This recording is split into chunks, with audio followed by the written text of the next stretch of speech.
యాదాద్రి భువనగిరి జిల్లా భువనగిరిలో జూనియర్ కళాశాల ఆవరణలో నిర్వహించిన సబ్ జూనియర్ అథ్లెటిక్ మీట్ కార్యక్రమానికి భువనగిరి ఎమ్మెల్యే కుంభం అనిల్ కుమార్ రెడ్డి ముఖ్య అతిథిగా హాజరై విజేతలకు మెడల్స్ అందజేశారు। ఈ సందర్భంగా ఎమ్మెల్యే అనిల్ కుమార్ రెడ్డి మాట్లాడుతూ క్రీడలు మానసిక ఉల్లాసానికి దేహదారుఢ్యానికి ఎంతో దోహదపడతాయని అన్నారు। కాంగ్రెస్ పార్టీ అధికారంలోకి రాగానే 10 ఎకరాలలో 100 కోట్ల రూపాయలతో స్పోర్ట్స్ స్టేడియం ఏర్పాటుకు మంత్రి కోమటిరెడ్డి వెంకటరెడ్డి చొరవతో నిధులు మంజూరు చేసిందని, స్థలం పరిశీలన కూడా జరిగిందని, స్టేడియంకు తెలంగాణ సాయుధ పోరాట యోధుడు రావి నారాయణ రెడ్డి పేరు పెట్టనున్నట్లు చెప్పారు। అలాగే కేంద్ర ప్రభుత్వం భరత్ దర్శన్ కింద టూరిజం డెవలప్మెంట్కు, భువనగిరి కోర్టుకు రోప్వే ఏర్పాటు, పార్కు నిర్మాణంకు 100 కోట్లు మంజూరు చేసిందని ఎమ్మెల్యే వెల్లడించారు। ఇంకా జూనియర్ కళాశాల సమస్యల పరిష్కారానికి కృషి చేస్తామని చెప్పారు। ఈ కార్యక్రమంలో కాంగ్రెస్ పార్టీ నాయకులు తుంగలపల్లి రవికుమార్, పోతంశెట్టి వెంకటేష్, పోత్నక్ ప్రమోద్ కుమార్, ప్రిన్సిపల్, పీఈటీలు పాల్గొన్నారు। స్పోర్ట్స్ ఎంకరేజ్ చేసే కార్యక్రమం ఈరోజు భువనగిరి అథ్లెటిక్ అసోసియేషన్ చేస్తున్నారు। వాళ్ళను ఈ సందర్భంగా వాళ్ళని అభినందిస్తున్నాం। ఇంకా మంచి కార్యక్రమాలు చేయాలి, గొప్ప కార్యక్రమాలు చేయాలని చెప్తూ ఈరోజు చాలా సంతోషం। ఒకటేంటంటే భువనగిరికి మరి ఈరోజు గొప్పగా కార్యక్రమాలు జరగబోతున్నాయి।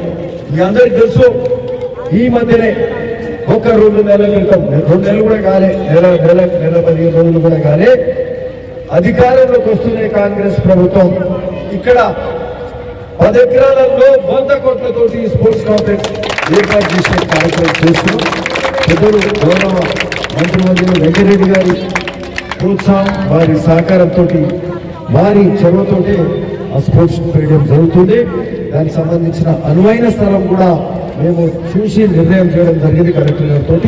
దానికి సంబంధించిన నిధులు కూడా రిలీజ్ అవుతున్నాయి మరి అని చెప్తూ, అంతకుముందు ఎప్పుడైతే జరగలే కదా, ఈరోజు మన ప్రభుత్వం వస్తున్నాయి। అపోజిషన్ ఉన్నప్పుడు కూడా దానికోసం ప్రయత్నం చేశారు, అప్పుడు ఎంపీగా ఉండి ఈరోజు ఆ స్టేడియానికి డబ్బులు తీసుకొచ్చే కార్యక్రమం చేసి మరి ఒక గొప్ప స్పోర్ట్స్ స్టేడియం ఇక్కడ భువనగిరిలో జరుగుతుందని కూడా చెప్తూ, మొన్ననే మరి ముఖ్యమంత్రి రేవంత్ రెడ్డి గారిని కూడా కలిసినాం। అక్కడ అనుకోకుండా రావినారాయణ రెడ్డి మరి సేవా సమితి కానీ వాళ్ళంతా రావడం మాకు అంటే ఒక గొప్ప నాయకుడు, ప్రాంత నాయకుడు, ఈ రాష్ట్రంలోనే గొప్ప నాయకుడు, మరి అట్లాంటి నాయకుడు, ఒక కమ్యూనిస్ట్ యోధుడు, సాయుధ రైతాంగ పోరాటం చేసిన వ్యక్తి ఈ ప్రాంతంలో రాష్ట్రంలో టాలెస్ట్ లీడర్స్ అటువంటి వ్యక్తి పేరు పెట్టాలంటే ఇమీడియట్ గా ముఖ్యమంత్రి గారికి కూడా చెప్పడం జరిగింది, మంత్రి గారు చెప్పడం జరిగింది। రావినారాయణ రెడ్డి స్టేడియం కూడా పెట్టడం కూడా ఇమీడియట్ గా ఒప్పుకోవడం జరిగిందని కూడా సందర్భంగా కేంద్రం కూడా 2 ఏమంటారు భారత్ దర్శన్ పథకంగా కూడా 2 ఎంచుకోవడం జరిగింది। ఒకటి వికారాబాద్, ఇంకొకటి భువనగిరి।